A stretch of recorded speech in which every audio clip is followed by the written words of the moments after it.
Hey waxing people, welcome back to Expert Skin. Today we're going to be doing an eyebrow wax.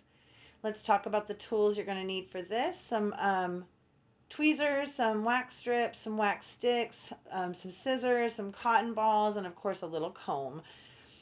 Now let's get looking at my client here, the jokester. She has really thick, beautiful eyebrows, and she wanted to keep that thickness to them. There were a couple areas that she wanted to grow back in, and this is what I do before every eyebrow wax and just assess the person's wants and expectations and ask them what they want to see on their eyebrows, and she wanted them to remain pretty full. So we're just going to be doing a quick cleanup on her eyebrow today. So let's get started.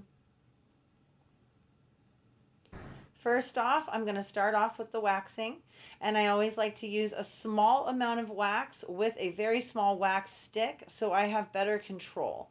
And as you can see, I am not waxing into her hairline. I'm only waxing the edges of her hairline, and the shaping of her eyebrows is really going to come with the tweezing. And I like to use strips that are cut to a very small size so I can control where I'm placing them. And remember, you want to use a small amount of wax when you do wax, because when you put a thick glob of wax on, when you apply the strip, it will spread into the hairline, and that's not what you want. You want it to stay on the edge of the hairline, away from the actual shape of the brow, because you're going to tweeze those areas to clean those up, to get to those precise hairs. And I like to always use the wax strip to remove any excess wax. You don't want to use any chemical products that come with a lot of the wax kits that you'll buy, where they'll have like a wax skin wax remover. You don't want to use anything like that, especially on the face. The skin is open after we've waxed, so you don't want to apply any chemicals to that area, because the client can get red, they can cause a rash. You've just removed skin cells and opened up their hair follicles. So you don't want to use any products on their skin afterwards, except for witch hazel and hydrocortisone cream, just a generic hydrocortisone cream. So you see how I've applied the wax here just underneath the wax, the hairline, and now I'm going to remove. So you'll see me fold my strip sometimes, and I'll use the other side of the strip to remove any excess hair. That's what I recommend for removing any excess wax off of the body or the face. We're going to wax the top and the bottom, and make sure you get, rub that strip really good so you get a nice good pull each and every time.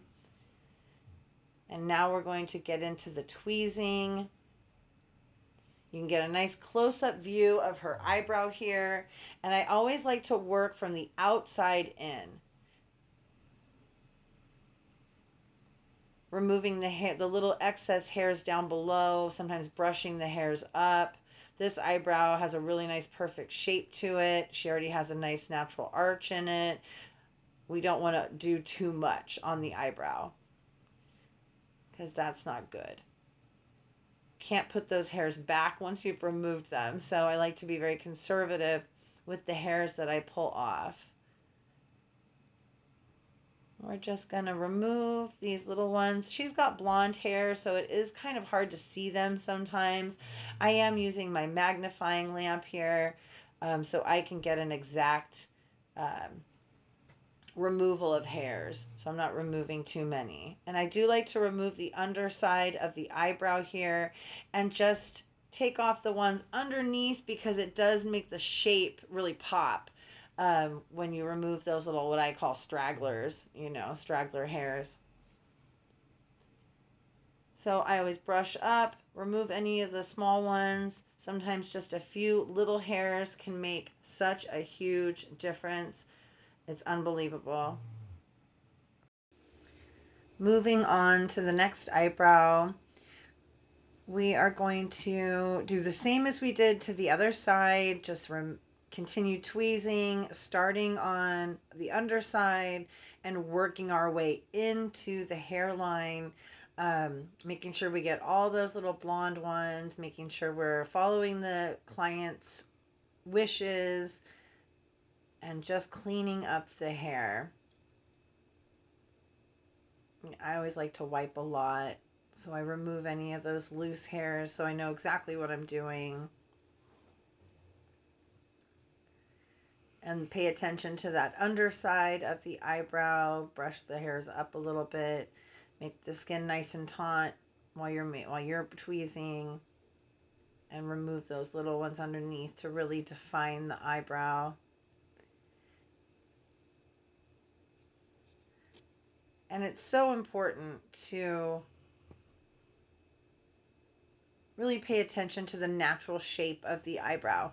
You don't want to take off too much. Like I said before, you want to just work your way in intricately, removing those little tiny hairs as you go. And I like to kind of work my way into the shape. That way I know exactly when to stop. Because remember, she did want to grow in that little tiny patch right there where the arch is. That she'd like to be a little thicker there, so we're leaving it alone. So I did remove a few hairs in that area, but not a ton.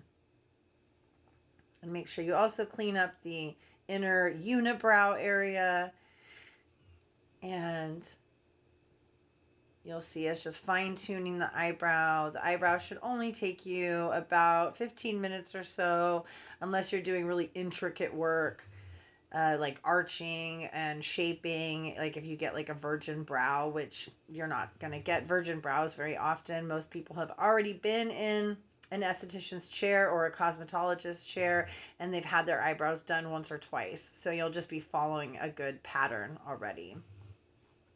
And I'm going to show you next here about trimming.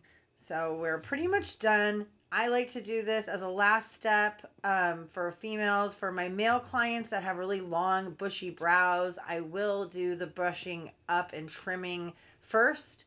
So you'll see me brush the hairs up gently and just snip the tips of them, and I'm going to brush them up and down.